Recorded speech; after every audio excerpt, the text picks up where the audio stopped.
Oi, pessoal! Começando mais um episódio do podcast Vida de Mãe. Eu sou a Fabi Santina. Sejam bem-vindos aqui. Nosso podcast sai toda segunda-feira às 18 horas no meu canal do YouTube Fabi Santina e tem também no Spotify. Além disso, temos o canal de cortes no YouTube e os cortes lá no Instagram e no TikTok. Vida de Mãe Podcast. Já segue tudo para não perder nada. Além de tudo isso, eu vim contar pra vocês aqui também, né? Já contei em alguns episódios, mas tô sempre lembrando que lá no meu Instagram, Fabi Santina, eu lancei uma comunidade para assinantes, uma comunidade Vida de Mãe, onde a gente tem lives semanais, bate-papo, dica, interação entre todas as mamães participantes, onde a gente tira dúvidas, faz desabafos, né? Um lugar pra gente ter uma rede de apoio emocional, não se sentir sozinha nessa jornada. Então, é só entrar lá na minha bio no Instagram, que tem o botãozinho de assinar. Lá vocês conseguem ver mais informações. E hoje estamos aqui para bater um papo com uma mamãe que é das redes sociais também de muito tempo, desde 2012. Começou a criar conteúdo na internet. Franciele Nogueira. Oi, ai, que prazer estar aqui. Obrigada pelo convite, estou muito contente de estar aqui. E você estava me contando em bastidores que a gente já gravou vídeo junto. Vídeo de receita há muito tempo atrás, em 2016. Perto da minha... A gente começou numa época em que a internet era mato, não né? Tinha tanta gente produzindo conteúdo. Coisa, E ainda de receita, um nicho mais específico. Eu fazia o Brincando de Ana Maria, pra quem é dessa época. E aí, eu nem lembrava disso, que a gente tinha gravado, faz tempo. Bom, a Fran é publicitária, criadora de conteúdo, empresária, apaixonada por culinária. Já lançou livros, inclusive tem um aqui. Traz pra mim, por favor. Que é o Vai Comer o Quê? São dois? São dois, Tem 2 livros. Esse é o segundo. Esse é o segundo, ó. Vai Comer o Quê? Receita, cardápios completos para ocasiões especiais. Isso. Esse é o segundo, capa dura, lindo, livro maravilhoso. Adoro que você goste. Cozinha tem espaço para pôr livros de receita. Então esse é o segundo. E hoje, né, milhares de inscritos, muitos conteúdos, muitas receitas. E você faz um conteúdo de receitas práticas, né? Sim. Tipo, e você também tem curso. Conta pra gente. Eu tenho um curso que tem tudo a ver com maternidade, na verdade. Porque quando eu engravidei da minha terceira filha, eu tava morando no Canadá na época. E aí eu não tinha... Minha mãe não ia poder vir, minha sogra, ninguém ia poder vir pro parto. Porque era no meio da pandemia, tava fechada a fronteira. E aí eu decidi fazer comida, congelar, pra eu ter pro meu pós-parto. E aí essa experiência foi tão boa que eu acabei transformando isso num curso. E hoje eu ofereço esse curso também. Então tem os livros, tem o curso, tem canal no YouTube. Que é comidas práticas pro dia a dia, assim. E aí eu fiz pra congelar. É bem focado no congelamento. E eu ensino como você congelar, mas de uma maneira que não fica aquela cara de congelado, sabe? Aquela comida insossa, que fica mole, que depois fica aguada, aquela coisa. Não, é pra fazer direitinho, pra ficar perfeito. E eu comi no meu puerpério inteiro, por 3 meses, os 3 primeiros meses de vida da minha filha, a gente comeu essas comidas. E aí eu aprendi muita coisa, transformei num curso, enfim. Ai, demais. E, gente, obviamente, mãe de 3, mãe do Joshua, Noah e da Olivia, que eu acabei de conhecer aqui também. Ela veio junto. Eles estão na escola, mas ela é menorzinha, vem junto, né? Volta às aulas agora, É o chaveirinho. Bom, então a gente vai começar... falando, você já falou que teve eles fora e tal. Você morava nos Estados Unidos. Você foi pra lá antes de engravidar? Sim, eu morei por 7 anos, quase 8 anos nos Estados Unidos. Meus 2 primeiros filhos nasceram lá. E aí, a minha terceira gravidez foi no Canadá. Depois a gente mudou pro Canadá, ficamos quase 3 anos lá. E ano passado a gente voltou pra morar aqui. Por que vocês foram pros Estados Unidos? A gente foi porque meu marido queria estudar. Então, ele é nerd, totalmente acadêmico. E ele queria fazer um PhD. E aí, ele escolheu uma universidade em Michigan. E aí, a gente foi pra lá, ficamos lá bastante tempo. Daí, surgiu uma oportunidade pra ir pro Canadá. Ficamos no Canadá e aí a gente cansou e quis voltar depois com os 3. E nossa mudança de volta pro Brasil teve muito a ver com o fato de ter as crianças, assim. É isso que eu ia perguntar. O que motivou vocês a vir pra cá de volta, né? Porque assim, a gente pensava que a gente ia ficar lá pra sempre, assim. Quando a gente foi, a gente até pensou, não, a gente vai pra estudar e tal. Depois a gente foi gostando da vida lá e tal. E a gente achou que a gente ia ficar. Quando a gente foi pro Canadá, a gente também achou que ia ficar no Canadá. Só que depois com a pandemia foi tudo tão rígido lá, muito mais do que o que foi aqui. Realmente, assim, tudo muito fechado. A gente ficou 1 ano totalmente isolados, assim, e não tinha nem cabeleireiro aberto, nada, né? Foi terrível. Não teve cabeleireiro agora. Pareceu um pouco fútil. Gente, foi horrível não ter cabeleireiro. Não tinha nada aberto, né? Não tinha nada aberto. Mas aí depois a gente começou a ver, assim, nas crianças, que eles não tinham contato com a família, né? E ligava no celular, nessa idade eles ainda são pequenos, não reconhece direito, não consegue ter tanto contato. E a gente ficou pensando, a gente já estava lá isolado, no meio daquela neve, a gente ficou, o que a gente está fazendo aqui? Vamos voltar? Família, tá perto da família, com as crianças, qual o ambiente que a gente quer criar os nossos filhos, que tipo de criação que a gente quer dar, e aí fez mais sentido voltar. Então a gente voltou ano passado e foi uma decisão boa, a gente não se arrepende. Não se arrepende. E nos Estados Unidos era onde? Vocês moravam? Michigan. Então vocês já foram do frio pro frio, né? Porque se vocês estivessem lá em Orlando, aí do nada vocês vão pra Canadá, ia ser uma mudança meio drástica. Que os Estados Unidos, assim, quase todo o país é frio, né? Só tem ali uma parte do Texas Orlando, uma parte Miami, da Califórnia, ali. né? O resto todo dos Estados Unidos é muito frio, né? Então, não mudou, na verdade, o clima do Canadá era melhor do que o clima que a gente tava em Michigan, assim, tinha menos vento e tal. Era mais estruturado, acho que por ser um país mais preparado pro frio, até mais do que os Estados Unidos, a gente sentia menos dificuldade estando no Canadá do que nos Estados Unidos. Acho que por ser mais preparado mesmo, né? Era mais preparado, e o estilo de vida do canadense também é bem diferente. Eles não se importam com frio, eles saem na neve, você vê mãe andando com um bebê de 3 meses num carrinho no meio da neve, sabe? Menos 20, tá a mãe passeando de manhã com o carrinho. E você, no meio da neve com criança pequena? Preguiça, eu ficava com muita preguiça de sair. E aqui do Brasil, vocês são de São Paulo? Eu sou do Rio Grande do Sul, meu marido é de São Paulo, a família dele toda, mas a minha família já foi embora do Rio Grande do Sul, tá todo mundo por aqui, quase todo mundo. Então a gente decidiu voltar pra cá, pra ficar perto de todo mundo. E como foi essa transição pra vocês e pras crianças de voltar pro Brasil? Um clima diferente, uma cultura totalmente diferente e uma língua diferente. Assim, criança, eles surpreendem a gente, eles se acostumaram, assim, muito rápido. O meu do meio, ele tava, assim, muito... Ele é mais desconfiado, assim. Então, quando chegou, ele não queria muito ir com os avós, aquela coisa, tava meio desconfiado. Mas, assim, deu uma semana, ele já tava entrosado. O meu mais velho, ele é super... ele é super dado, ele vai com qualquer pessoa, sabe? Então, assim, ele chegou já indo na casa de todo mundo, já todo se situando. E pra gente foi uma adaptação até que tranquila. Eu tava esperando que ia ser... a volta, né? Eu achei que ia ser uma adaptação mais difícil, porque a gente ficou 10 anos fora. Então, assim, você acaba esquecendo um monte de coisa. Por mais que a gente é sempre brasileiro, mas você vai esquecendo alguns detalhes do dia a dia. E quando volta, aí pra gente foi, assim, marcante nesse sentido de... aqui funciona assim, aqui não sei o quê. Só que a gente não ficava muito compartilhando pra não ficar com aquela cara de... metida, esqueceu como é que é. Nossa, que gringa, voltou a gringa, né? Então a gente guardava mais pra gente, assim, mas teve uma certa adaptação, mas foi tranquilo, foi bem de boa. E a língua? Eles já falavam inglês fluentemente? O meu mais velho, ele tava indo pra escola, então, assim, em casa a gente sempre falou inglês, mas português sempre é a língua predominante. Então, acaba sendo muito mais português. Ele assistia a TV em inglês, eles tinham contato, assim, às vezes na igreja, às vezes em algum outro lugar, mas era basicamente português. Então, o meu mais velho, ele foi pra escola, daí ele pegou bastante o inglês, e o do meio ainda não estava indo pra escola, então era mais o português.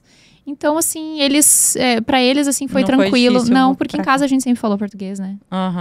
Acho que quando vai ficando mais velho, que aí, tipo, vai aprendendo muito mais na escola do que em casa, vocabulário, aí só sente um pouco mais, né? Porque a língua primária vai ser a língua onde eles vão ser alfabetizados, né? Então, a gente estava esperando que, no momento ainda, a língua primária era português, porque em casa a gente falava português, mas a partir do momento que começa na escola, daí a língua vai se transformando, né, a língua primária no inglês.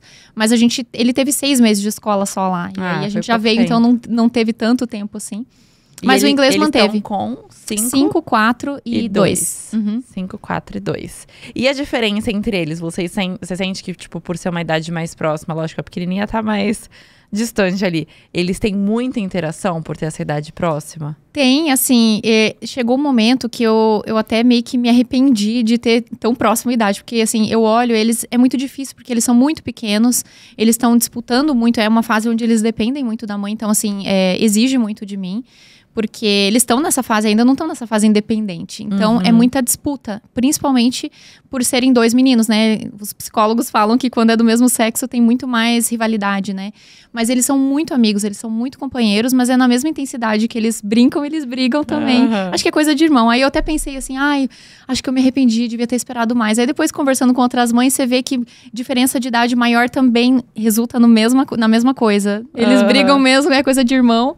Eu lembro, eu e meu irmão, a gente tem 5 anos de diferença, a gente brigava muito também, então acho que é coisa de irmão. Briga, né? Não tem jeito. Eu e minha irmã, a gente tem 1 ano certinho. E a gente é isso, na mesma intensidade que a gente se amava e brincava, a gente brigava, era nessa mesma intensidade. Logo já se resolvia e vida que segue. Mas é coisa de irmão mesmo, né? São Sim. fases e estão nessas fases, e vai entrando em fases diferentes, e eles estão, como são uma idade próxima, eles meio que entram quase que juntos nessas fases. Os mesmos amigos. A gente decidiu ter filhos próximos em idade, né? Aí hoje eu olho assim, nossa, que louca, né? Que louca. Eles têm 1 ano e 5 meses de diferença. Foi muito uma gravidez atrás da outra. Foi bem desafiador, bem desafiador. Agora tá começando a entrar uma fase mais tranquila, que os dois estão na escola. Então agora eles já começam a crescer um pouquinho, ficar um pouquinho mais independentes e tal, então melhora. Mas o que eu escutei de todas as pessoas que têm filhos próximos em idade é assim, os primeiros 5 anos são muito difíceis, mas depois fica muito bom, porque você leva pra mesma escola, eles têm os mesmos amigos, são os mesmos interesses, né? Você vai fazer um passeio em família, eles querem a mesma coisa, porque as idades são próximas, né? Então acaba, eu acho que traz mais união também, né? De ter interesses em comum, fica um pouquinho mais fácil nesse sentido, né? E a Olivia fica mais ali... Mas ela não é tanta diferença também, porque do mais velho pra ela é 3 anos e meio só. Então Mas é que tem pouquinho. a questão do sexo também, né? Também. Tipo, de ser menino, de ser menina, que querendo ou não tem uns gostos e brincadeiras diferentes ali. Eu percebo que ela quer acompanhar tudo que eles fazem. Então, assim, ela não quer ficar pra trás, ela dá um jeito de se meter no meio da brincadeira. E aí eles estão brincando de carrinho, daqui a pouco ela pega a Barbie, põe a Barbie em cima do carrinho. Ela tá assim, sabe? Ela entendeu que ela tem que criar o espaço dela. Dizem que menina que tem irmão mais velho, principalmente irmão homem, né? Mais velho em casa, se desenvolve muito mais rápido. Porque até uma priminha da Gigi é filha única, por enquanto. E aí, na mesma turminha dela da escola, tem uma outra menininha que é da mesma idade, só que ela parece ser muito mais velha. Porque ela já é muito mais independente, mais ligeira. Aí falaram, porque ela tem irmão mais velho em casa. Então, tipo, ela se desenvolve porque copia, porque quer fazer igual, porque quer estar junto, porque quer brincar junto. E menino tem umas brincadeiras mais brutas, né? É muito diferente. Eu vejo, assim, eu tenho amigas que têm 2 meninas. Eu vejo as meninas brincando, elas estão brincando de princesa, de Disney, de não sei o quê. E os meus estão lá atacando o negócio um no outro, então não sei o quê. É diferente, né? É diferente. Mas ao mesmo tempo também eles têm, eu acho que o menino... E as pessoas falavam isso pra mim, eu não acreditava. Que o menino, aquele apego com a mãe, aquele negócio, né? E a menina com o pai. Todo mundo fala isso. Eu falo, gente, isso é bobagem, nada a ver esse negócio. Eu vejo isso muito real. Depois que eu tive uma menina, eu percebi o quão real é isso, assim. Pelo menos lá em casa, eu vejo ela muito mais voltada pro meu marido do que... E os meninos muito mais comigo. Eu percebi que, assim, pelo menos eu comprovo que a teoria é de verdade. Acontece. Não, e ela vai ter também, lógico, essa questão de brincadeiras mais de meninas, mas por ela estar nesse meio de 2 irmãos, ela vai estar nessa... jogando coisa junto, tem que se virar, né? Vai estar na bagunça junto. E você teve todas as gravidez fora. Como foi essa experiência pra você? Foi bem interessante, assim, porque é muito diferente ter filho fora do Brasil do que aqui, né? Aqui no Brasil, a gente, assim, todo o sistema de saúde é diferente, né? Lá eles tratam tudo com tanta naturalidade, sabe? Que é diferente daqui, né? Aqui, por exemplo, você faz ultrassom todos os meses. Eu tive 2 ultrassons em cada gravidez.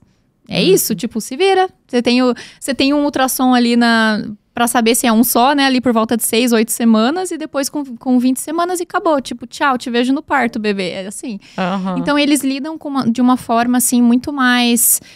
faz parte da vida, é natural. Não é não é um evento muito médico, sabe? É um evento fisiológico, normal. E aqui eu vejo que tem muito mais cuidado, muito mais exames e tal. Então, por esse lado, eu vi a comparação com outras amigas que tiveram filhos aqui. E eu ficava meio com uma invejinha, né, de ter esse cuidado. Mas, por outro lado, isso me trouxe uma visão diferente, assim. E de encarar o parto, de encarar a gravidez de uma forma muito mais, assim... Faz parte da vida, é natural. As exceções, os problemas são exceções. O natural é dar tudo certo. Então, essa visão que eu vejo que aqui é bem diferente, assim, para parto. Aqui a gente olha com um olhar muito mais preocupado de pode dar errado, de vamos cuidar disso, daquilo. E lá não, eles assim, é natural, o provável é que vai evoluir tudo bem, vai dar tudo certo e que vai dar tudo bem. Então, assim... às vezes eu até saía um pouco frustrada das consultas, porque, eu tô com isso, eu tô com aquilo, não, vai passar isso aí, não tem o que fazer. Tipo, eles têm meio que essa abordagem, até depois com as crianças também, tipo, depois que nasce o bebê, o acompanhamento com o bebê, tudo é normal, vai passar. Então, bem diferente. É diferente, é ruim, Mas é bom porque isso você se adapta com isso e aí você fica... você tem tanto uma gravidez quanto um maternar mais leve, assim. Então, eu acho que aqui tem muito essa preocupação muito grande, né?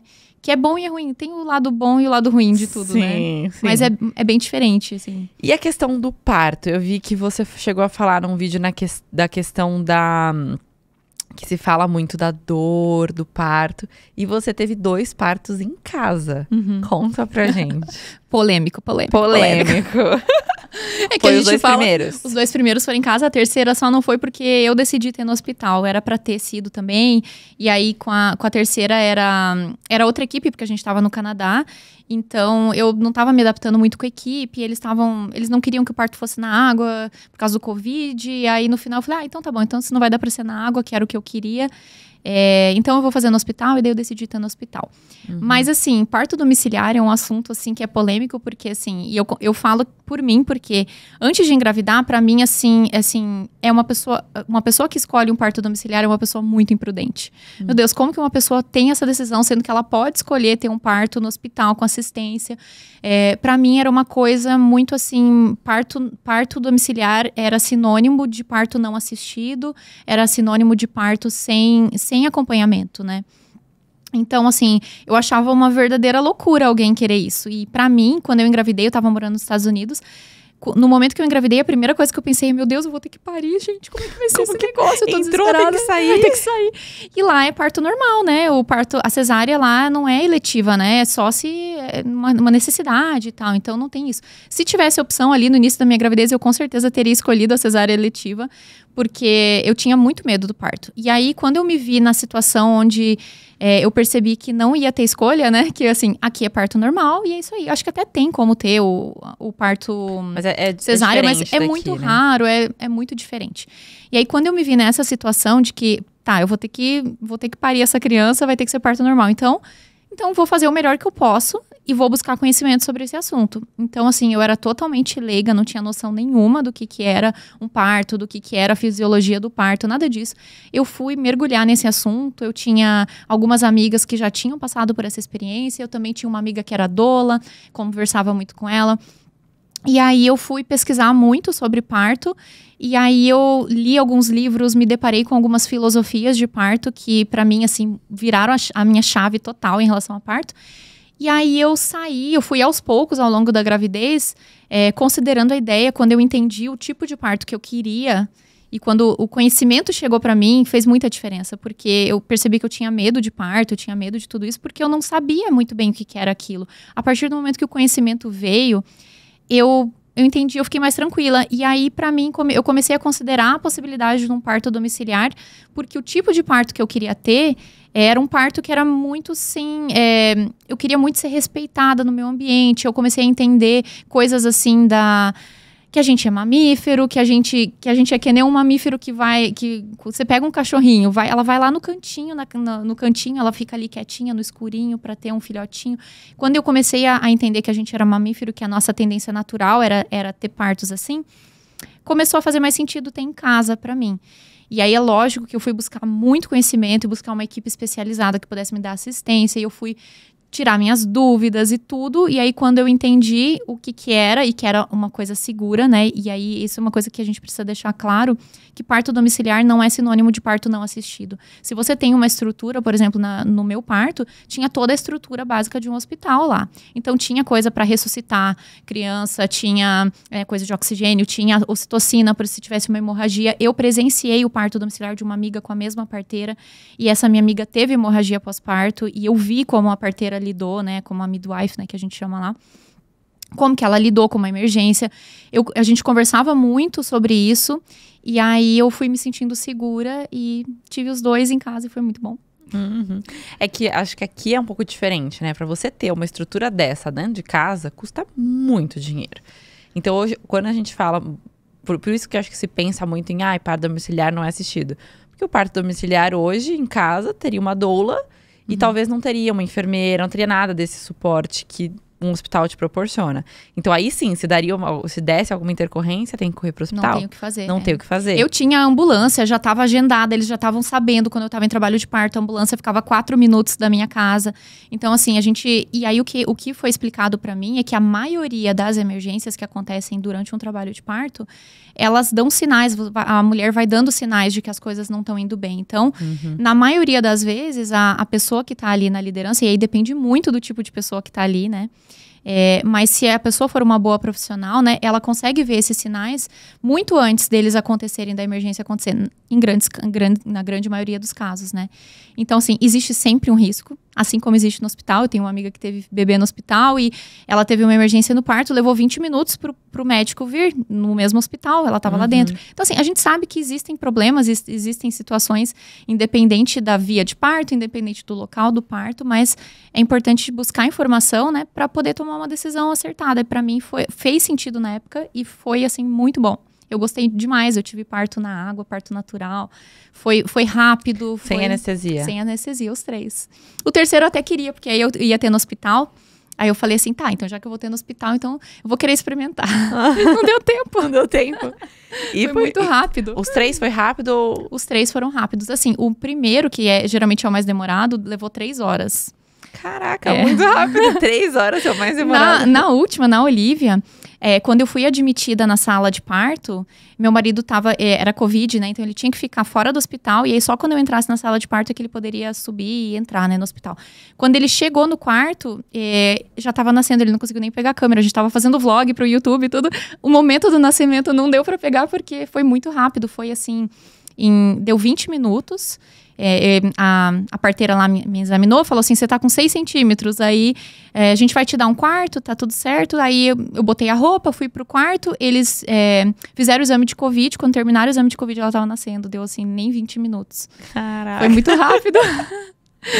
Tem as suas vantagens e desvantagens, viu, de ter parto rápido. Não é tudo mil maravilhas.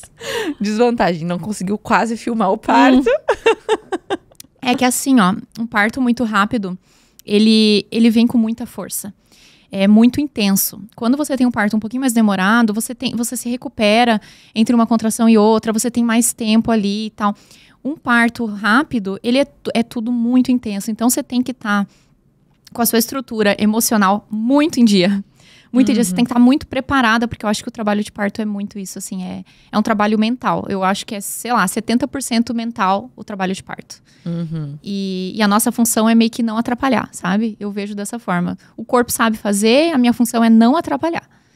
Então, e a mente é o que pode mais atrapalhar, né? Total. O medo, o desespero, é o que pode fazer com que as coisas não encaminhem. Com toda ali. certeza, eu acredito isso, assim, foi o que eu mais trabalhei. As pessoas perguntavam, você tá fazendo exercício pro parto? Você tá fazendo isso aqui? Eu falei, tô trabalhando a minha mente.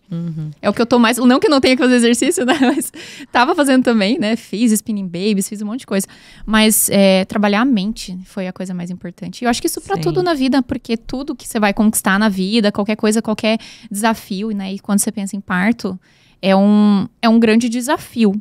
Né? Para mim, eu queria muito viver o parto normal, porque eu queria viver esse desafio, eu queria me colocar no limite ali e tal. Tudo que você vai viver na vida, você tem que estar trabalhando a sua mente primeiro, porque senão nada na sua vida acontece, né? Você não consegue evoluir em nada no seu trabalho, em nenhuma área, né? Tudo é um trabalho mental, né? Sim. E assim, gente, a gente tá falando aqui de um trabalho de parto em casa, mas é o que a gente falou, que ele era assistido, né? Então, às vezes a gente fala muito disso aqui, mas são situações e situações. Eu acho que é difícil você querer comparar um parto natural fora do país, em outro país, com outra estrutura até de ambulância tá perto, de várias coisas, com, às vezes, a realidade de muitas pessoas aqui que querem ter um parto em casa e, às vezes, não vai ter uma pessoa qualificada ali pra atender. Então, são situações e situações. Tem que buscar estar seguro, né? Porque não adianta você querer ter um sonho. Eu tenho sonho de ter na água, eu tenho sonho de ter não sei o que lá. E assim, você vai colocar em risco a vida sua e do seu bebê. Lógico que a vida é mais importante, né? Mas dentro do possível, às vezes dá pra tomar decisões, né? Até as ambulâncias lá de fora, elas têm uma estrutura muito grande dentro da própria ambulância, né? Que é diferente um pouco daqui. Eu não sei exatamente como é, mas do que eu escuto, até o sistema de ambulância é um pouco diferenciado. Não, assim. eu digo até assim, tem gente que mora muito longe do hospital mais próximo, sabe? Então depende muito da realidade de cada um, da possibilidade, enfim. Mas eu acho que o que dá pra tirar de tudo isso é estudar sobre o parto. Entender o que é o parto e a partir daí tomar as decisões, né? Porque assim, a gente cresce com o medo do parto, né?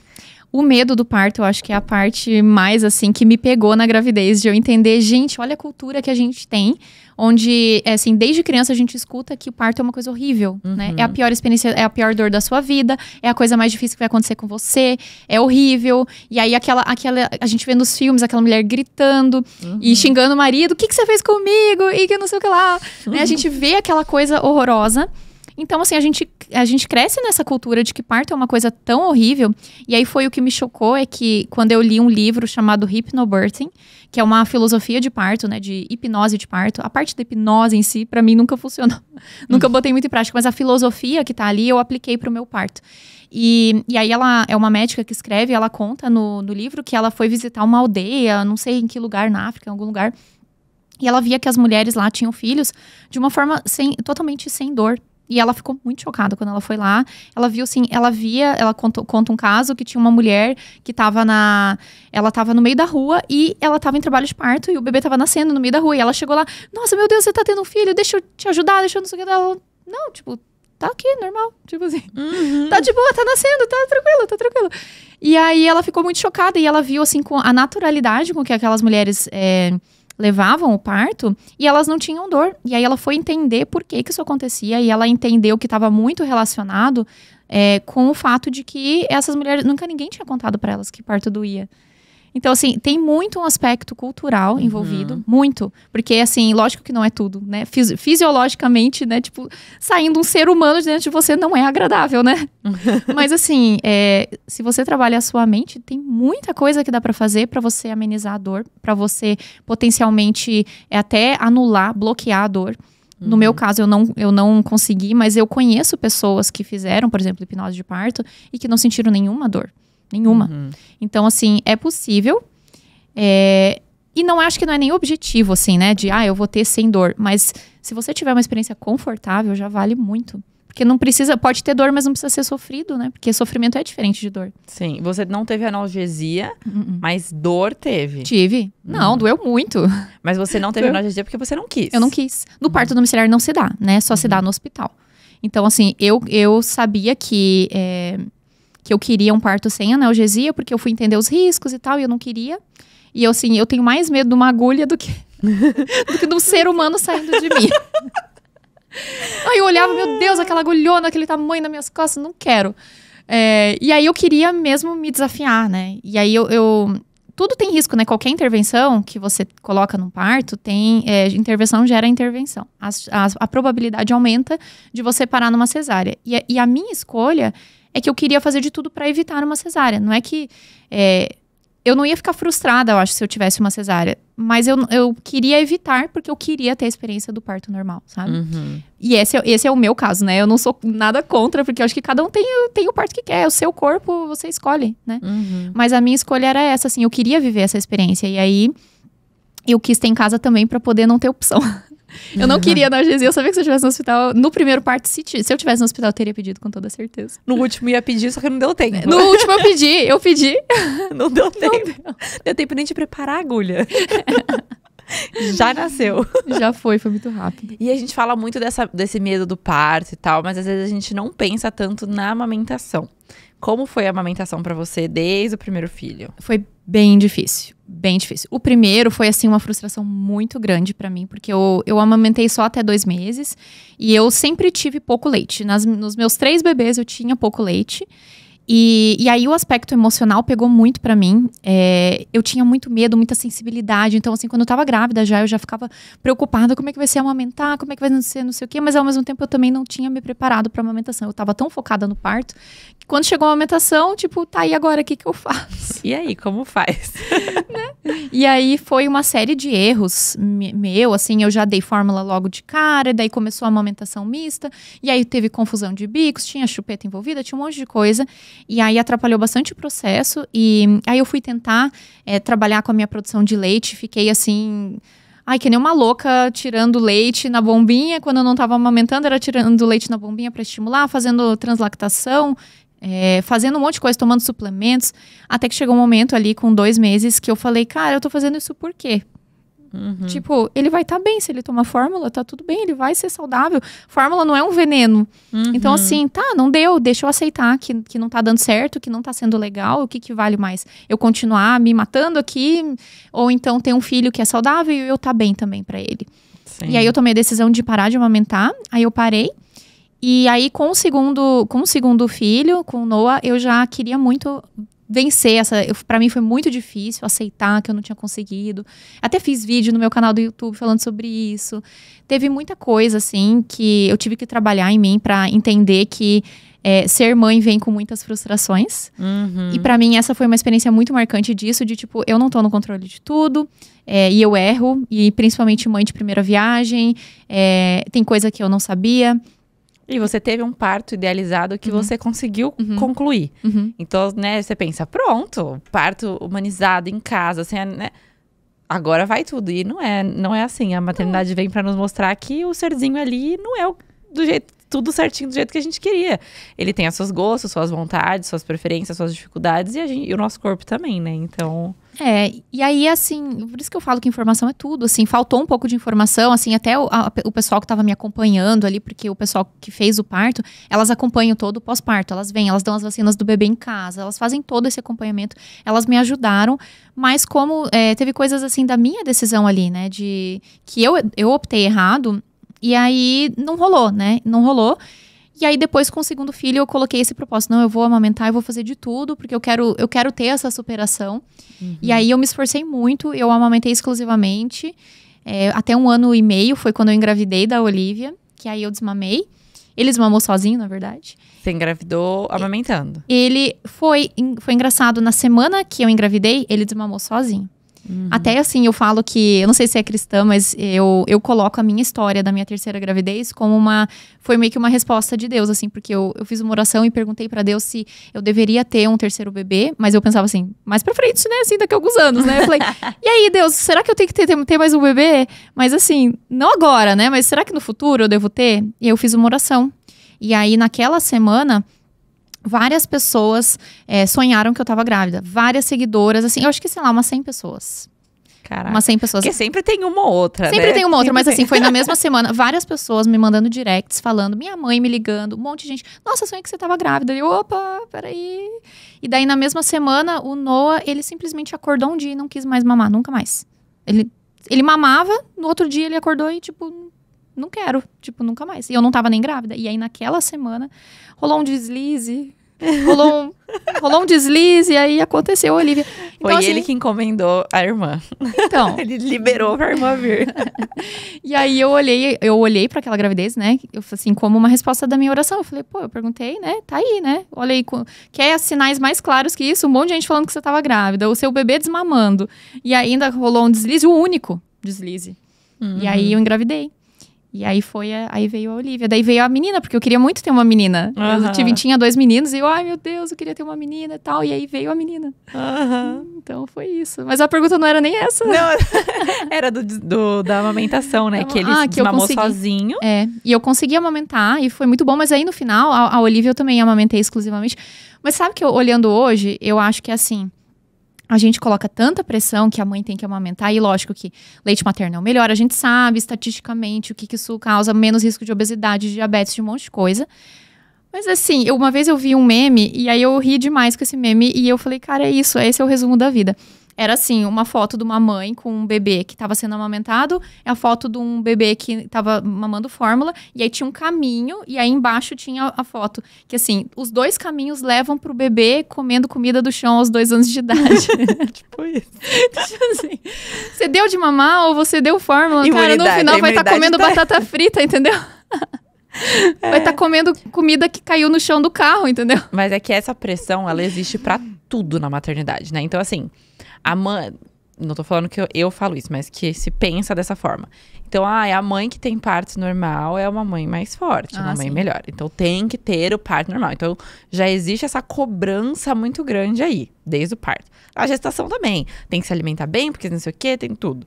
Aí, depois, nasce. Porque tem que amamentar exclusivo. Não sei o quê. Aí depois, não, porque você tem que trabalhar de casa ou parar de trabalhar, porque você tem que dar atenção nos primeiros 2 anos da criança ali. Rarará. Ou então assim, sua cama, você põe berço, não é Montessori? Nossa! Ou você faz cama compartilhada, nossa, a criança nunca vai sair da sua cama. E por aí vai. Então, eu acho que é tudo, assim. Lógico que a gente sabe que o parto normal tem todos os porquês de por que ele é melhor. Assim como a gente sabe que a amamentação tem todos os benefícios que ela, né, tem envolvida ali. Mas ninguém é mais ou menos mãe pelo tipo de parto, pelo tipo de amamentação, se é amamentação exclusiva, mista ou não. Porque o que importa é a mãe e o bebê estarem bem. É o vínculo, né? Exato. Eu acho que a pressão em relação à amamentação é o vínculo. Isso foi o que me doía no fundo do meu ser, quando eu pensava, não vou amamentar. Meu Deus, eu não vou ter conexão com meu filho. Como é que a gente vai ser? Como é que não sei o quê? Aí, assim, até hoje eu recebo mães que me perguntam, eu não tô conseguindo amamentar meu filho. Como que é a conexão hoje com seu filho? Gente, não muda nada. Não muda absolutamente nada. É lógico que, assim, principalmente quando a gente pensa no Brasil, que é um país de classe social mais baixa, a gente tem que incentivar muito a amamentação, porque é a fonte de nutrição gratuita para os bebês. E uma nutrição completa. Completa, é perfeito, né? É perfeito. Mas, assim, a gente tem que se cobrar menos também, porque é muito duro, sabe? Você já tem que lidar. Imagina, você ali puérpera, com ponto de cesárea ou com ponto de parto normal, ou sei lá o quê, sem dormir, e aí você tem que amamentar e dói pra caramba até ajustar, pega até não sei o quê. E aí você tem essa cobrança absurda. Assim, é muito injusto pra mãe. É muito injusto. Não, e assim, e colocam essa pressão, lógico, tem a questão da nutrição, então, é a melhor nutrição, porque a imunidade, então parece que a criança que não tomar peito vai viver doente, não é necessariamente assim. Tudo igual lá em casa, então tudo não igual. É necessariamente assim. E do vínculo, então assim, se fosse assim, quem adota não tem vínculo, quem é pai não tem vínculo, sabe? Só quem amamenta cria vínculo. Claro que a amamentação é um momento especial. É gostoso. Porque você tá ali com o bebê. Mas você pode fazer isso dando mamadeira. Você pode fazer a mesma coisa ali. É um momento de atenção exclusiva, de você largar tudo que você tá fazendo e focar ali. Você pode fazer isso sem estar no peito, né? Então, cara, eu senti, depois que eu parei de amamentar, que a minha relação com ela mudou pra melhor. No sentido de que eu me sentia só um peito pra ela. Tem essa também. Ela você é um peito ambulante. 1 ano e 3, ambulante. quase 1 ano e 4. Então assim, ela me via, ela queria peito. Ela só acalmava comigo no peito. Ela não se acalmava no colo, não dormia comigo. Ela só mamando. A partir do momento que a gente fez o desmame, hoje ela dorme comigo no colo. Hoje ela se acalma só de me dar um abraço. Então eu falei, gente, hoje eu virei um ser humano pra ela, não só um peito. Parece que ela só me via como um peito. Então tem várias questões. E é muito de cada um, de cada bebê também. Tem bebê que naturalmente desmama sozinho porque não quer mais. E tem bebê que com 3, 4 anos ainda mama. Pois é. Eu não tive a experiência de ter que desmamar forçadamente, porque a Olivia desmamou também com 1 ano e 3. E ela foi naturalmente. Assim, ela já tava meio desinteressada e tal, porque daí, como eu não tinha muito mais leite, ela já comia bem e tal. Ela, tipo, mamava mais assim, pelo conforto e tal. E aí eu falei assim, eu vou tentar um dia, não dá. Vamos ver o que dá. Ela ficou sem pedir. Aí eu falei, opa, vamos tentar o dia 2. Aí no dia 2 ela pediu, eu dei uma desconversada. E aí ela não pediu mais, nunca mais. Eu falei assim, porque eu acho que não era tão bom esse TT, assim. Talvez um TT não tava tão interessante, assim, que os meus, assim, foi bem de boa pra desmamar. Eu não tive essa experiência, mas eu sei que as mães sofrem, né? Sofrem pra desmamar, e daí o peito fica cheio também de leite, aquela coisa toda. É difícil, eu não tive essa experiência, pra mim foi tranquilo. Então tem as suas vantagens também. Eu não tive uma experiência muito sofrida, assim, de desmame. Eu queria desmamar, tipo, foi por decisão minha, que eu falei, já deu 1 ano e 3. Eu queria até 1 ano. Meu objetivo sempre foi, eu quero amamentar até 1 ano. Depois é um bônus, né? Tipo, que passa Depois disso. É um bônus. Aí foi meio que assim, ela ia completar 1 ano, eu ia viajar no mês seguinte. Eu falei, não vou desmamar agora. Deixa a gente viajar, avião, tal. Aí voltei de viagem, eu falei, agora é a hora. Agora chega pra mim. Ela ia também entrar na escola, então eu falei, já tá no momento certo. Então foi uma decisão minha, porque eu acho que por ela, talvez ela teria ficado mais tempo ali, ela era meio agarrada. Mas já não tava sendo tão legal pra mim, sabe? Já tava demandando demais. E ela já tava numa fase totalmente diferente, grandinha, comendo, dentes, me mordendo. Então eu falei, não, realmente tava numa fase que eu não queria mais. E eu tava com muito medo do tipo, como vai ser esse desmame, quanto ela vai sofrer. Ela não sofreu nada. Ela mal A gente pediu, sofre mais, né? A gente sofre mais. Eu fui tirando, tipo, uma mamada, depois outra mamada. E ela não pedia. Então, assim, foi muito tranquilo pra ela. Pra mim não foi tão tranquilo, que eu fiquei... Aquele último mamazinho agora é o último. Eu fiquei... A última mamada era... Eu tirei por último a primeira antes de dormir, né? Então eu fiquei 1 semana, 2 semanas com aquela. E eu falei, agora eu preciso decidir. Até porque eu falei, se eu não decidir, ela vai decidir por mim. Vai ser um dia que ela não vai querer mais e ponto, e acabou. Então eu falei, eu vou decidir isso, que eu quero ter o último momento e tal. E aí no dia seguinte, não pediu. E vida que segue, e foi... Eu falei, gente, ela super tranquila. Eu usei sutiã, tipo, top de academia, então não tive, o peito não empedrou, não encheu. Foi muito tranquilo. Mas eu fiz bem gradual, gradativo, né? Então não foi do nada, simplesmente ela não mamou mais. Então foi muito tranquilo. Mas às vezes o bebê pede. Tem bebê que é muito agarrado. Então depende de cada um, tem uma experiência. Aí tem que lidar com a culpa, né? Que daí entra outra coisa. Porque é a culpa do desmame, é a culpa do parto que quis e não teve, é a culpa do... Não, e eu lembro que eu desmamei, no dia seguinte ela tava gripada. E aí veio bateu em mim assim putz, será que eu dou? Até meu marido falou, se quiser dar, dá. Eu falei, não. Mas eu falei que era o último, eu falei pra ela. Então eu não posso voltar atrás. E ela não tava mal, entendeu? Ela tava gripadinha. Mas aí é julgamento da internet, né? Tá vendo? A imunidade... dia, né? Ela, tipo, tinha mamado na noite anterior, a imunidade caiu. Tinha dia que ela já não mamava. Ai, gente, o povo é muito, né? Gosta de colocar. Não, porque assim, culpa. Tem que botar a culpa sempre da mãe. Sempre. Não importa o que você faça. Não importa que ela pegou a comida do chão ou pegou o brinquedo do amiguinho que tava doente e pôs na boca. Não, a culpa é da mãe, que parou de dar leite. Mas é muito isso. E o puerpério, né? A gente falou do parto e o puerpério, porque além de tudo, você tava fora. Alguém da sua família foi pra ficar com você? Foi, assim, veio minha sogra, depois veio minha mãe nos 2 primeiros partos, né? No terceiro não teve ninguém, foi só eu, meu marido e as crianças. E por incrível que pareça, o terceiro, que era que a gente tava mais preocupado, porque eu tinha uma criança de 2 anos e 2 meses e um de 3 anos. Então assim, né, no meio da pandemia, aquela coisa sem ninguém, o terceiro foi o mais tranquilo de todos, assim. Acho que eu já tava... o terceiro já se cria sozinho, né? Todo mundo fala isso. Você tá assim, tipo assim, você já sabe, é tão previsível. Você não tá mais insegura, eu acho que é o principal. No segundo já melhorou muito, muito. Mas no terceiro é tipo assim, é isso aí, vai passar, nossa, que saco, não dormi a noite toda, chorou de hora em hora essa noite, tá, mas isso aí, ó, daqui 1 mês passa. Você já fica mais assim, de boa, sabe? Então, foi tranquilo, foi bem tranquilo. O primeiro, ele nasceu em dezembro, nos Estados Unidos, início do inverno, né? E aí ficou o mês de dezembro inteiro sem ter um dia de sol. Isso me marcou muito. Foi ter sol só em janeiro do outro ano. E aí, pra mim, foi difícil nesse sentido. Dava o fim da tarde, dava aquela depresinha, assim, de... fim da tarde, puerpério e tal, mas foi muito tranquilo, assim, eu não tive baby blues, sabe? Foi só uma coisa, assim, natural ali, daquela queda hormonal, mas não chegou a evoluir pra nada, sabe? Foi bem tranquilo. E aí aquela alegria, né, de ter um bebezinho, pra mim não foi tão, assim, tão chocante a mudança de rotina como para algumas pessoas é. Eu sei que para muita gente é muito difícil se adaptar e se enxergar de uma forma diferente e tal. Para mim foi bem tranquilo em relação a isso. Aí com o segundo, tanto que eu quis ter outro logo, né? E aí com o segundo foi um pouco mais difícil, porque o Joshua, ele tava com 1 ano e 5 meses quando o Noah nasceu. E aí, assim... demanda muito, né? Ele teve muitos ciúmes, muitos ciúmes. Então, foi assim, eu chorava muito, assim, de culpa, de ver ele querendo o meu colo e eu não podendo dar. Que aí, aquele momento em que você vê 2 bebês pedindo atenção e você tem que decidir qual deles vai ganhar. Isso, assim, partia o meu coração, foi muito difícil. Os 3 primeiros meses foram bem difíceis. E aí, depois acalmou, depois as coisas foram entrando no lugar. E foi bem o período que a gente mudou pro Canadá. Porque a gente mudou pro Canadá quando o Noah tinha 2 meses. E a gente fez a mudança. Michigan, a gente morava em Michigan, é divisa com o Canadá. A gente fez de carro. Meu marido foi dirigindo o caminhão da mudança. Alugou um U-Haul, que é, né, os caminhões lá que você aluga, você mesmo dirige. A gente colocou as nossas coisas na mudança, eu fui dirigindo o carro com 2 crianças atrás, um cachorro junto. E a gente foi 7h30, era pra ser o trajeto. E eu ali, puérpera de 2 meses, parando de hora em hora pra amamentar. Uma viagem que era pra ser de 7 horas, levou, sei lá, 15. Tem umas coisas que depois a gente fala, por que eu fiz isso, né? Tipo assim, não, a gente tá na fronteira com o Canadá, vamos, entendeu? E aí a gente fez isso e tal, e daí foi assim, aquela coisa de chegar, fazer mudança e tudo, mudar de país.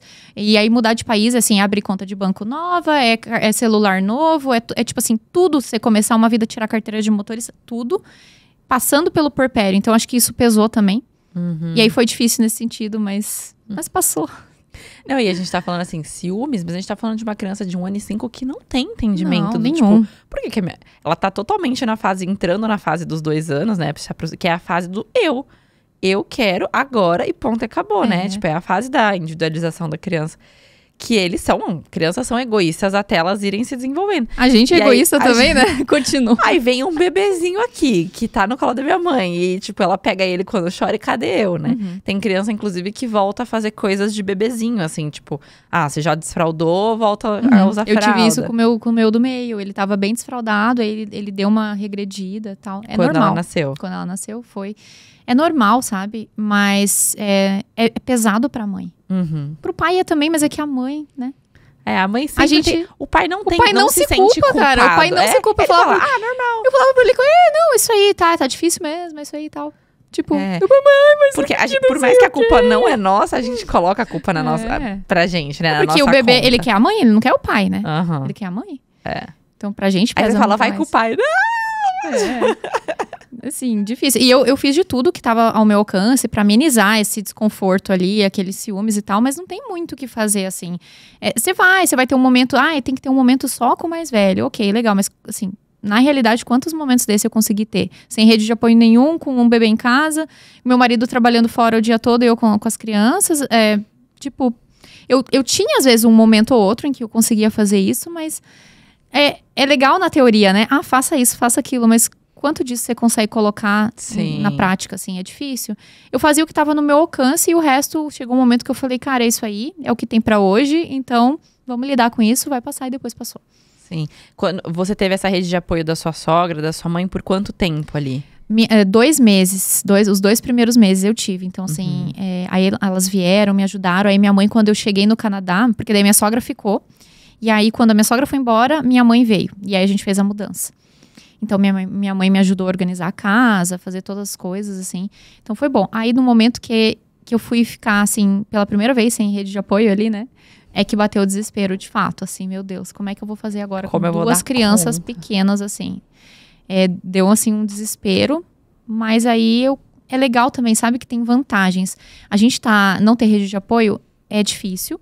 Mas, por outro lado, você começa a descobrir de fato quem você é, o que a sua família quer, qual é a forma de criar aquelas crianças, sabe? E você, quando você tá longe da sua família, você tem essa oportunidade de escolher sozinha. Porque não tem interferência. Porque é muito diferente. Você você fala em ligação com a sua mãe, com a sua sogra, com as suas tias, com as pessoas. É diferente, elas não estão ali fisicamente. Então vendo, né? Então, atitudes e coisas. No dia a dia, você se descobre, tipo, qual que é o meu estilo de maternar. Não precisa ser igual ao da minha mãe, não precisa ser igual ao da minha sogra. O que eu quero? Então, teve essa vantagem também de estar longe. Mas foi difícil pra caramba, não ter ninguém assim, né? A gente não conseguia pegar e, sei lá, vamos jantar fora uma noite, chama a mãe pra vir aqui e cuidar das crianças, ficar aqui enquanto eles dormem. Não tinha. Não tinha. A gente não saía, a gente não fazia nada que não fosse com as crianças juntos, né? Sim, não tinha essa opção. E aí já no puerpério da Olivia já foi mais tranquilo. Foi. Mesmo sem rede de apoio. E eu falo assim que eu ter as comidas congeladas, assim, pra mim foi assim... sei lá, 60% da minha paz no puerpério veio disso. Eu não tinha que me preocupar com o que eu ia comer. Era assim, era tirar do freezer e esquentar. Pronto, acabou. E era gostoso, a gente comeu bem. Com variedade, tudo foi ótimo. Isso, pra mim, já tirou, assim, muito do peso. Mas eu também sou uma pessoa que é muito ativa. Então, assim, eu tava ali... 2 dias pós-parto, né? Tem vlog no meu canal, todo mundo nos comentários. Meu Deus, Fran, você é louca. Eu tava, tipo, varrendo o chão da cozinha. Assim, mas eu tava assim, andando devagarinho, mas eu tava bem. Eu falei, não vou ficar forçando demais, mas eu não consigo ficar parada, sabe? E aí eu tava lá, tipo assim, fui ali fazer o café da manhã, fui ali não sei o que lá, daí tipo, meu Deus, ela tá fazendo uma mesa posta 3 dias pós-parto, é uma louca. Eu tava lá. Mas é que aquela coisa, a gente tem que fazer o que nos faz bem, né? Lógico, se você estivesse fazendo, se não tivesse afim, tipo, dá um tempo. Mas se você gosta, se te faz bem... É a distração É a de, distração. tipo, eu sou mais do que isso aqui. Eu sou mais eu não do que sou uma... só uma amamentação, eu não sou só... Pra mim é muito importante ter isso. Eu acho que na maternidade é tão importante, né, a gente ter isso, assim, de se sentir mulher, independente de ser mãe, de se sentir esposa, de se sentir amiga. Então, assim, pra mim sempre foi muito prioritário isso. Eu continuei trabalhando, eu continuei fazendo as coisas que eu gostava, cozinhando, fazendo as coisas, lógico, numa escala muito menor, né? Sim. Mas, assim, era importante pra mim, pra eu me sentir que eu não me perder no maternar, né? Que é tão fácil, a gente escuta isso tanto, né? Tipo, eu não sei mais quem eu sou depois de virar mãe, aquela coisa toda. É porque você não olhou pra você. Então, assim, eu andava arrumada, eu ia lá, acordava de manhã. Tá, não dormia a noite toda, mas eu ia lá fazer minha maquiagem, ia trocar de roupa, sair do pijama. Pra conseguir me sentir, tipo, uma pessoa normal, mesmo no puerpério. Sim. E quando ela nasceu, quantos anos eles tinham? 3 anos e meio, o Josh, 2 anos e 2 meses, o Noah. E eles ainda não estavam na escola? Não. Então era você com os 3 em casa. Aí foi... Você e o seu marido também, né? Porque pandemia... Ele pegou, Aí ele tava também de férias, ele tirou férias e tal. E aí, assim, tinha uma amiga minha que ela tinha meio que uma creche, assim, na casa dela. E aí a gente mandou os meninos nesse período, meio período eles ficavam lá. Então, nesse meio período, era de manhã, eles iam, voltavam meio-dia pra almoçar. Então, ajudou bastante, assim, aliviou. E aí, a gente contou com algumas ajudas, algumas pessoas ajudaram também e tal. E foi de boa. E a gente falou dos ciúmes, mas e a fase das birras? Que delícia. Passou por isso? Tô passando, orem por mim. Tô passando. A fase das birras é assim, pra mim, eu vejo assim, quem que não faz birra? Eu faço birra, né? Todo mundo faz birra. Tem muito adulto que faz mais birra que eu faço birra várias vezes. Então, assim, tá, a criança tá tendo birra, mas assim, por que isso tá me irritando tanto? É porque tem coisa aí pra mim que eu tenho que mudar, que eu tenho que trabalhar dentro de mim. Por que isso tá me irritando tanto? É porque tá ferindo o meu ego, é porque eu tô com ciúmes dessa criança, né? Isso aí, quando eu fiz terapia, pra mim foi muito chocante de entender que eu tinha ciúmes dos meus filhos. Sabe aquela coisa de, por exemplo, coloquei a comida na mesa e aí meus filhos não queriam comer. Aí eu falei...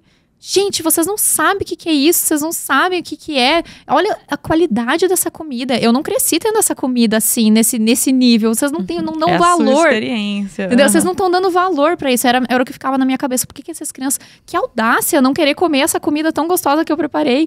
E eu trabalho cozinhando, né? Então, assim... Aí eu faço com todo amor e tal. E aí, quando eu fui pra terapia, né?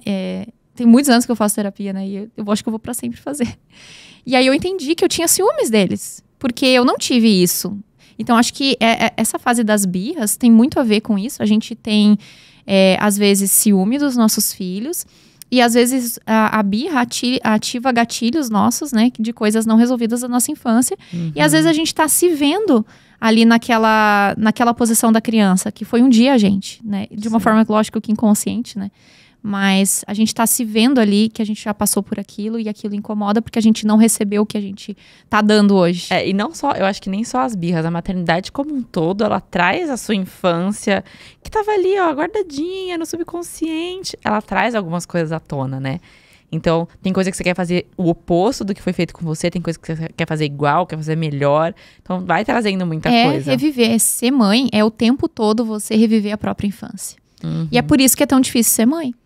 Sim. Você reviver toda a sua infância, todo mundo tem trauma. Não importa quão maravilhosos foram seus pais, a sua infância pode ter sido linda. Você tem traumas que vêm da sua infância e a gente passa a vida reproduzindo essa primeira infância, né? A gente passa a vida reproduzindo isso. Então, é tão desafiador ser mãe porque a gente tá constantemente revisitando essa infância que a gente teve, né? E nem sempre é agradável, né? Sim, com certeza. E as birras, assim, eu acho que depois também quando você vai estudar e vai entender o que são as birras e por que é normal, toda criança vai passar por essa fase, é muito mais fácil de lidar, né? Quando você entende que é normal, toda criança vive isso, é um processo, ela não tá fazendo pra te provocar, ela não tá fazendo assim, não vou fazer isso pra minha mãe ficar... Não, quando a gente entende que não é isso e que simplesmente ela não tá sabendo lidar com as frustrações dela e que às vezes a gente também não sabe lidar e a gente também faz birra, fica muito mais fácil de acolher aquela criança. Não é sobre eu, não é sobre mim, é sobre a criança, né? O problema que irrita tanto a gente na birra é isso, porque a gente põe o foco na gente, né? Tipo, por que ela não quer comer o que eu fiz? Ou por que ela não... Ela tá me irritando Mas, na verdade, é sobre a criança. Quando a gente vira o olhar, né, e põe o olhar na criança, e a gente entende que essa é uma criança, é um ser em formação, o cérebro dela vai se formar até 21 anos de idade. Tipo, imagina ela com 1 ano, 2 anos, 3 anos, a gente querer exigir uma maturidade que às vezes nem a gente tem. Então, assim, eu penso sempre assim, na hora que me dá muita raiva, eu olho assim, eu penso, eu não tenho 5 anos, eu não tenho 5 anos, eu não tenho 5 anos. Eu fico repetindo assim pra mim. Pra assim, me colocar no meu lugar, eu sou o adulto aqui. Ele, ela, é só uma criança. Eu sou adulto aqui, então eu vou agir como um adulto. Eu não vou entrar na conversa, porque senão, o que eu vou dar de exemplo? E não significa que é fácil, não significa que eu acerto o tempo todo. Eu erro pra caramba também. Sim, lógico. Mas assim, eu busco isso. E eu sempre me lembro, isso me ajuda muito, assim, a me acalmar. Quando eu fico com muita raiva, eu não tenho 5 anos, eu não tenho 4 anos. Eu fico repetindo isso pra mim, eu sou o adulto aqui. Isso ajuda a acalmar, fica a dica aí. E a gente tá falando de birra, mas tem, claro, também a personalidade, temperamento de cada criança. Você com 3, você consegue ver que tem muita diferença de um pra outro, assim? Tem diferença. E a gente é uma mãe diferente pra cada filho, né? Eu vejo, assim, que a gente começa a perceber, é mais desafiador quando a gente tem um filho que é parecido com a gente. É sempre mais desafiador. Então, por exemplo, o meu do meio, ele é muito parecido comigo. Do mesmo jeito, eu me vejo, a minha infância eu vejo nele, às vezes os comportamentos dele, e me irrita pra caramba. Às vezes me irrita pra caramba quando eu vejo, que saco, mas eu era assim. E o meu mais velho, ele é igualzinho ao meu marido, o mesmo temperamento, o mesmo jeitinho, assim. E ele irrita mais o meu marido. Então, assim, a gente... Ai, meu Deus, será que um dia eles vão escutar isso? Esse é papo pra adulto, tá? Então, assim, é mais desafiador quando a gente tem uma criança com o temperamento, a personalidade mais parecido com a gente. Mas é diferente, assim. Eu vejo o Josh, por exemplo, como... Ele é muito independente, ele é muito sociável, ele é muito dado, ele é puro, assim, sabe? De coração. O Noah, ele já é mais, assim... Ele é líder, ele é provocador. Sabe aquele... Ele gosta, as brincadeiras dele é provocar o irmão, é provocar a irmã. Ele gosta de, tipo, empurrar até o limite, assim, sabe? Ele gosta disso, ele é mais audacioso. E ele tem um espírito muito líder, assim, né? E muito decidido. E a Olivia, ela ainda tá muito cedo. Ela fez 2 anos agora, a gente ainda tá vendo o que vai ser. A gente ainda não percebeu muito, mas ela é doce. E é diferente, assim. E a forma como a gente tem que lidar com eles é diferente também.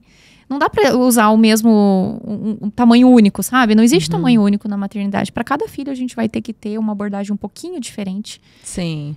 Até porque eu tô lendo um livro que é As 5 Linguagens do Amor das Crianças. Mas fala de modo geral, né? Então, cada um tem uma linguagem do amor. Uma forma de receber o amor e uma forma de dar. E as crianças também. Então, um filho não vai entender do mesmo jeito que o outro. Pode ser que um goste mais de tempo de qualidade e o outro goste mais de toque físico. Qual que é a sua linguagem de amor? A minha? Então, eu acho que a minha é tempo de qualidade. E aí, lógico, 2 anos ainda não dá pra identificar 100%. Então, eles ainda estão passando numa fase que você tem que fazer todas e sempre tem que fazer todas. Mas eu ainda não identifico, assim, na minha filha qual é a dela especificamente, né? Mas eu já tô de olho, né? Fico ali de olho. É legal saber isso, né? Porque muito legal. A gente vai oferecendo o que de fato faz diferença pra eles, né? Porque às vezes assim, o seu filho mais velho, ele se identifica mais com tempo de qualidade. E o mais novo gosta, o do meio gosta mais, o que é a linguagem principal é presente. Então às vezes você vai dar presente pros dois, mas ele não, lógico que ele vai gostar de presente, todo mundo gosta de presente. Mas ele não vai se sentir tão amado quanto o mais novo, que é a linguagem do amor. E às vezes você, em vez de dar um presente, mas sentar junto e contar uma história, vai ser muito mais importante pra ele. Então é muito louco, quando você entende isso, você, óbvio, vai sempre fazer todas as linguagens, mas você vai conseguir dar esse foco específico pra cada um, né? Então você consegue, tenho pouco tempo com cada um. Só exclusivo. Então, o que eu vou fazer naquele tempo? O que faz mais sentido pra ele? E até uma forma que eu acho que quando você personaliza o seu maternar, você evita conflito entre eles também. Porque às vezes a gente quer ser justo. Vou dar um presente pra um, vou dar o igual pro outro. E isso a gente vai reforçando a competitividade entre eles. Por que todo mundo tem que ter igual o tempo todo? Então, eu acho que isso aumenta muito a competitividade entre irmãos. Então, quando você personaliza, pra ele eu vou dar mais tempo de qualidade, pra ele eu vou dar mais presente. Você até, não só você atende e alimenta o amor que a criança vai se sentir amada, mas você também tá evitando conflitos entre eles, de entender que tudo bem, um ganha uma coisa, outro ganha algo diferente. Não precisa estar o tempo todo os dois iguais, porque isso gera muita competitividade, né?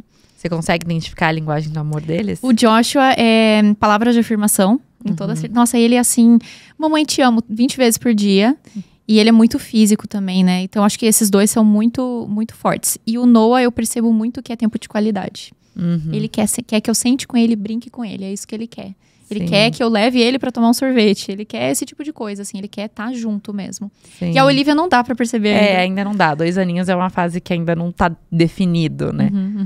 Mas é isso. A gente tem que fazer todos sempre, obviamente. Mas eu percebo isso. Porque eu falo, por exemplo, assim... É muito louco. A gente fala... por exemplo, meus pais. Meu pai, ele não é uma pessoa de ficar falando, eu te amo, de abraçar. Ele nunca foi. Mas qual é a forma de linguagem dele? Demonstrar amor. É serviço. Então, assim, você precisou de qualquer coisa, pendurar o negócio, ele vem, ele resolve, ele dá um jeito, ele te ajuda. É a forma dele fazer. Então, por exemplo, eu vou na casa dele, ele faz a comida que ele sabe que eu vou gostar. Então, é a forma dele demonstrar. Linguagem também. A linguagem dele. Então, tipo, quando você começa a perceber isso, não só da sua e dos seus filhos, mas você começa a perceber de todo mundo ao seu entorno. Nossa, aquela pessoa faz isso. Nossa, então eu acho que a linguagem é muito louco, né? E você valoriza mais aquela pessoa. Porque quando você entende quem é, porque isso tá te ajudando a entender quem a pessoa é. E aí isso você valoriza quando a pessoa te faz aquilo. Às vezes, por exemplo, pra você, ato de serviço não é tão importante. Mas porque você sabe que pro outro você... Opa, nossa, ele fez isso porque ele me ama, de fato. Faz algo dentro de você também. Porque às vezes você fala, putz, a pessoa não tá tendo tempo de qualidade, que é o que eu gostaria, mas ela tá fazendo isso. Então, eu entendo que ela tá demonstrando do jeito dela, né? Lógico que nós, como os pais, a gente tem que entender os nossos filhos e fazer o que é melhor pra eles e não necessariamente o que é o nosso. Mas a gente consegue entender outras pessoas ao nosso entorno e é isso, até compreendê-las melhor, né? Então, enfim, a gente tá falando de um livro aqui específico. Mas... É Gary Chapman, eu acho que é o nome dele. Do autor. A gente tá falando... E ele tem também, tipo, 5 linguagens do amor no casamento e tudo. Eu li o principal, o das crianças eu não li, mas o principal só que eu li, que é muito legal. Eu li o das crianças, mas ele também... Lógico, fala do modo geral, então você entende pra todo mundo e fala um pouco do casamento no final também. Então ele fala de todos, assim, mas é mais focado quando ele dá exemplos de crianças, de situações com crianças e tudo mais. Mas bem legal, fica a dica aí pra vocês de recomendação de livro. Bom, a gente falou de birras, falou de tudo. E aí, assim, como você concilia 3 crianças com curso, trabalho, internet, projetos, vida pessoal? Essa é a pergunta número 1 que eu recebo no meu Instagram, como você dá conta? Assim, eu sempre pensei, agora eu vou falar uma coisa que talvez não soe tão humilde. Eu percebi uma coisa sobre mim, que eu tenho uma... Não sei se a palavra seria alta performance, talvez. Mas eu tenho uma facilidade de fazer muitas coisas rapidamente. Eu sou uma pessoa muito ágil no que eu faço. Eu cozinho de forma rápida, eu resolvo o problema de forma rápida. Eu tenho essa característica, eu sou uma fazedora de coisas, sabe? É a minha característica. Então, acho que isso me ajuda bastante a dar conta. Mas eu sempre falo que, assim, o dar conta não existe, né? Não existe dar conta. O que é dar conta? Dar conta é você tá viva, seu filho tá vivo, tá, né, tipo assim, minimamente, se a sua casa tá minimamente habitável, se você tá minimamente alimentado, você tá dando conta. Então, assim, ninguém dá conta de tudo, é uma frase que eu sempre falo, porque a gente põe tanta pressão em cima da gente, e principalmente quando a gente compara a rede social, e aí as pessoas veem, por exemplo, um recorte da minha vida ali, e viram ali, sei lá, minha cozinha toda em ordem. E aí fala assim, nossa, ela dá conta. Só que não viram que, tipo, uma hora antes estava um caos, estava destruída. O que atrás da cozinha, no outro cômodo, tá um caos. Tem isso também, assim, é um recorte, né? Então, assim, a gente tem que ter muito cuidado quando a gente vê a vida das pessoas. E eu acho que os tempos de hoje a gente expõe a nossa vida e a gente vê a vida dos outros de uma forma que a gente não via antes. Então, isso tem gerado muita comparação. E a comparação é totalmente o inimigo, sabe? É o inimigo da nossa maternidade. É o que vai nos trazer infelicidade. Então, eu acho que esse anseio por dar conta de fazer as coisas é muito disso. A gente olha a vida do outro e a vida do outro é sempre melhor do que a nossa. O outro sempre faz mais. E tem gente que vai fazer mais do que você. Vai ter gente que vai fazer mais que você e vai ter gente que vai fazer menos. Mas a questão, a sua régua não tem que estar em cima do outro. Tem que estar em cima de você. Do que você produz, o que você é capaz de alcançar. E não se o fulano faz 28 coisas e você só faz 10, mas às vezes 10 para você já é bastante pro seu perfil. Às vezes você é uma pessoa diferente, você tem outras prioridades, você gasta seu tempo de outra forma. Então, assim, esse dar conta é uma coisa que não existe, sabe? Não existe. A gente não dá conta de tudo. Existe sempre uma coisa que, pra gente ganhar em uma coisa, a gente perde em outra. Sim. Então, se eu tô ali, olha, eu tô arrumada, apareci toda ajeitadinha ali, fiz um story e mostrei bonitinha. Tá, nossa, como ela dá conta. Tá, mas aí, tipo assim, sei lá, meu banheiro tá sujo, meu carro tá um caos, ou alguma coisa tá faltando. E também depende muito da prioridade de cada um, né? Então, às vezes, a prioridade para uma pessoa que tá com a casa impecável, para outra não é. Então, tipo, a pessoa pensa, nossa, como que ela dá conta de estar com a casa? Às vezes, para outra pessoa não é prioridade, não tá, e tá tudo bem. E aí, você só olha aquela coisa que ela conquistou, mas você não parou pra pensar que tem coisas que ela abriu mão pra ter aquilo. E não existe isso, sabe? A gente sempre vai abrir mão de uma coisa pra conquistar outra. E a maternidade torna isso cada vez mais visível, na sua cara, que essa é a realidade. Se você quer dar uma alimentação melhor pro seu filho, você vai ter que abrir mão em alguma outra área. Se você quer investir o seu tempo fazendo, sei lá, vai fazer homeschooling com o seu filho, alguma coisa vai ter que ceder, talvez, não sei. Não tem como ganhar em tudo, e o problema nosso é que a gente quer ganhar em tudo, a gente não aceita que não dá pra ganhar em tudo. Você vai ganhar em uma área e fica feliz com aquilo, aquela é a sua prioridade, então foca naquela prioridade, fica feliz pela prioridade, e o que não deu pra fazer é azar. O que eu sempre falo assim, deixe pra amanhã o que pode ser feito hoje. A frase totalmente ao contrário. Deixe pra amanhã o que pode ser feito hoje, porque assim, não deu, entendeu? A prioridade é a minha lista de 10 coisas pra fazer hoje. Eu vou pelas primeiras, que são as prioridades. Fiz a prioridade, não deu pra fazer o resto da lista, cara, amanhã. Amanhã. E às vezes a gente vai viver uns 5 anos só botando pra amanhã a outra, que nunca vai finalizar aquela lista. É isso, tem gente que consegue priorizar coisas que pra gente fala, nossa, pra mim isso é impossível, mas porque você tem outras coisas na sua lista que pra outros nada. Um exemplo bobo, assim, por exemplo, no começo, o primeiro ano da Gigi, eu queria voltar pros treinos, mas não era a minha prioridade. Então, ao mesmo tempo que eu queria voltar e eu tentava voltar, eu não conseguia encaixar na minha rotina, porque eu não queria ficar menos tempo com ela, enfim. E aí foi indo. Até que se tornou uma prioridade. Então, assim, hoje eu passo 1 hora a menos por dia pela manhã com ela pra conseguir treinar. Então, eu sei que eu tô fazendo uma troca. Eu tô deixando de ter essa 1 hora com ela, um tempo de qualidade de brincadeira com ela, pra isso. Mas porque eu coloquei como prioridade. Porque antes eu tinha até mais tempo com ela do que eu tenho hoje, porque ela não ia pra escola e tudo, mas não era a minha prioridade. Então também depende disso. E você sempre vai abrir mão. Pra você ter uma coisa, você vai ter que abrir mão de outras, né? Eu não sei você, se se pega pensando, eu me pego pensando, o que eu fazia antes de ter filho com tanto tempo? Meu Deus, o tempo todo eu penso assim, gente, eu reclamava que eu não tinha tempo. Que loucura! Vocês não estão entendendo. E eu reclamava, e aí você vai ver se você tiver mais filhos. Você acha que ter um é muito difícil. Meu Deus, ter um é muito difícil, é muito difícil. Depois você tem 2 e fala, caraca, ter um era fácil. Aí quando você tem 3, fala, meu Deus, é nada. Quando eu fico com um só, hoje, né, eu tô só com a Olivia aqui, os meus meninos estão na escola. Gente, é de boa. É de boa, tipo assim, é um só. É um só. Mas eu me pego muito pensando e falo, como que eu não dava conta de fazer as coisas se eu tinha tanto tempo? Porque hoje é assim, né? Tipo, beleza, eu tô lá fazendo, quando eu vejo, tá na hora de buscar ela na escola, acabou o dia pra mim. Porque aí é toda a rotina noturna, janta, né, banho, colocar pra dormir. Aí às vezes ela dorme, eu ainda vou trabalhar pra dar conta de fazer as coisas, eu tenho que optar. Vou descansar ou vou trabalhar? Vou dormir mais ou vou dormir menos? Você sempre tem que abrir mão de alguma coisa. Então, eu fico assim, gente, como? Como que... Mas aí eu assistia muito mais coisas do que eu assisto hoje. É que você aprende a otimizar mais o seu tempo. Aprende. Então, assim, pra mim, por exemplo, eu trabalho cozinhando, né? Eu compartilho receitas. E até você falou no início, né? Receitas práticas. Por que receitas práticas? Porque depois que eu virei mãe, eu vi que não tinha mais, assim... eu não tenho mais 6 horas pra fazer um profiteroles, entendeu? Tipo, não dá mais. Quando você vai fazer isso, né? Não dá, entendeu? Tipo, o que dá pra fazer aqui em meia hora? Vamos fazer o que dá pra fazer em meia hora. Você adapta, você se adapta. Olhando ali, tem que ser uma coisa rápida. E é isso. E aí, você vai adaptando. Então, você vai achando formas de otimizar o seu tempo, de pegar atalhos. Fazer as coisas mais rápida. Abrir mão de coisas que às vezes eram importantes pra você. Mas... quem sabe agora, assim, minhas crianças vão andar com roupa amassada. Não, tipo, ninguém vai passar lá em casa a roupa. Tipo, não é a minha prioridade. Então, tipo assim, alguma coisa tem que ceder e aí a gente vai fazendo mais no final das contas. Eu acho que quanto mais coisa a gente tem pra fazer, mais a gente faz. Porque o ócio, né, se a gente tem muito tempo livre, a gente vai... Você vai procrastinando, você vai postergando. Não, eu tenho tempo, dá pra fazer ainda. E por isso que a gente faz menos, né, quando a gente tem tempo livre. É verdade. Bom, gente, estamos chegando ao fim. Falamos pra caramba, né? Falamos pra caramba. Inclusive, eu queria que você contasse aqui onde as pessoas podem achar os seus cursos, seus projetos. Tá. Né? Ainda mais mamães, porque eu acho que não é só pra quem é mãe, não é só pra quem tem filho, o seu curso, né, de cozinha prática, mas... É pra qualquer pessoa. Qualquer pessoa, mas ajuda muito quem tá passando por essa fase aí, né, com criança em casa. Então, lá no meu Insta, @Franciele Nogueira, Franciele com 2 L's e E, você encontra tudo meu lá, minha rotina com a minha família. Agora o meu curso está com as inscrições fechadas, mas em breve vou abrir. Tem tudo lá. Então, me acompanhem por lá. Eu tenho um canal no YouTube também, agora tá um pouquinho paradinho. Mas tem o meu canal do YouTube também, Franciele Nogueira.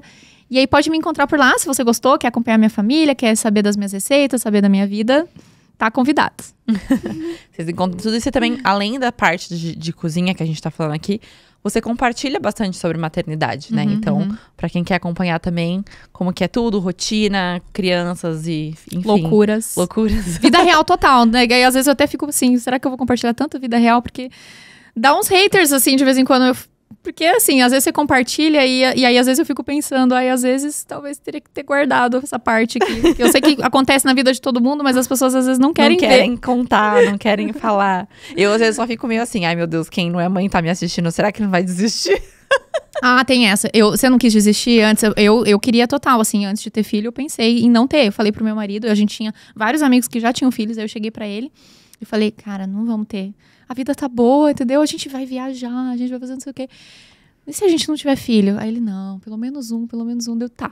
Então a gente vai ter um. Pelo menos um, tem 3. Vamos ter um e a gente vê. Não, é que eu acho que eu não tinha pessoas próximas que tinham filhos, assim, né?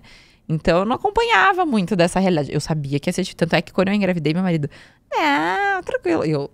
Você não tá ligado, vai mudar tudo. Ele, não, ele tava achando que era outro rolê, não sei o que passava na cabeça, né? Mas eu sabia que ia ser muito difícil, muito trabalhoso, que muita coisa ia mudar. Mas eu acho que não tanto, não sabia tanto, porque eu não acompanhava ninguém. Então eu sabia de ouvir falar, de não sei o quê. Mas muda muito, né? Mas aí eu fico nessa, que nem a minha irmã, ela fica, não me conta a parte ruim, senão você vai me fazer desistir. Aí eu falo, tá bom, depois que você engravidar eu te conto que aí não tem mais como voltar atrás. É que tem esse lado, assim, de que às vezes a gente quer mostrar a vida real e agora vamos normalizar, que é difícil e tal. Só que às vezes acaba assustando muita gente, né? E às vezes a gente compartilha um pouco too much, assim, sabe? Eu acho, às vezes, assim, no sentido de... Aí você mostra só aquele lado ruim, aquele lado difícil. E a pessoa não viveu o que é o amor, ela não vê aquela vida gostosa que é com o bebê. Então, quando ela olha e fala assim, meu Deus, é noite sem dormir, é isso, aquilo. Ah, não quero. Mas é que ela não conseguiu viver o que é o bom. É que eu falo, tipo assim, tem toda a parte difícil, né? Não dá pra romantizar. Mas não tem como você falar, cara, tipo, me arrependo, porque é a melhor coisa do mundo. Eu falo, é a melhor coisa que eu já fiz da minha vida. Então... vale todas as noites mal dormidas. Claro que é uma fase difícil, né? Tem tudo isso. Mas você fala, mas tá sendo sempre compensada, né? Não é só o lado ruim. Só que quem não vive isso não tem como entender esse... É só vivendo. Só vivendo. Já falaram, mas aí não tem volta, entendeu? Esse é o medinho, né? Depois não tem volta, mas vale a pena. Me perguntaram, o que você acha que uma pessoa, uma mãe, né? Uma mulher. Mas eu falei, pra qualquer pessoa serve isso. Tem que saber antes de ter filho. Eu falei, que é pra sempre. Não é até 18 anos, é pra sempre. Porque assim, vai fazer 18, tá? Vai chegar uma hora que vai sair de casa, vai ser independente. Mas você tem que estar sempre ali de stand-by. Mas os nossos pais se preocupam até hoje com a gente, né? Exato. Tipo assim, eu tô com 30 anos, vira e mexe, tô lá, mãe, recorrendo, não sei o quê. Tá sempre prestando atenção, tá sempre participando. Então, é pra sempre. Eu acho que o principal é isso. Mas é o melhor amor do mundo, é a coisa mais incrível da vida. Dá trabalho. Mas é isso, sabe? Então, tipo, é entender, porque às vezes as pessoas pensam assim, vou ter... Calma, pensa. Tipo, não que tem não tenha volta, que ter. não tem mas volta. É isso, não tem volta. Depois que a partir do momento que você tomou essa decisão e foi pra sempre. E aí a sua vida, você vai mudar. Porque, assim, eu penso assim, que quem não é mãe, e tá tudo bem não ser mãe, né? Meu irmão, por exemplo, minha cunhada, eles não têm filhos, não pretendem ter filhos. Eu acho que, tipo, só tem que botar filho no mundo quem quer ter. Exato, já tem muita gente no mundo. Entendeu? Assim, não tem necessidade, já tá bem povoada a terra, né? Mas, assim, esqueci o que eu ia falar. Não, que tudo bem não ter. Ai, meu Deus, peraí. A gente falou do amor. Mas que você... tudo bem você não ter filhos e tal, mas quando você não tem filhos, você perde uma oportunidade de crescer em uma outra área, né? Então, assim, a maternidade transforma tanto a gente.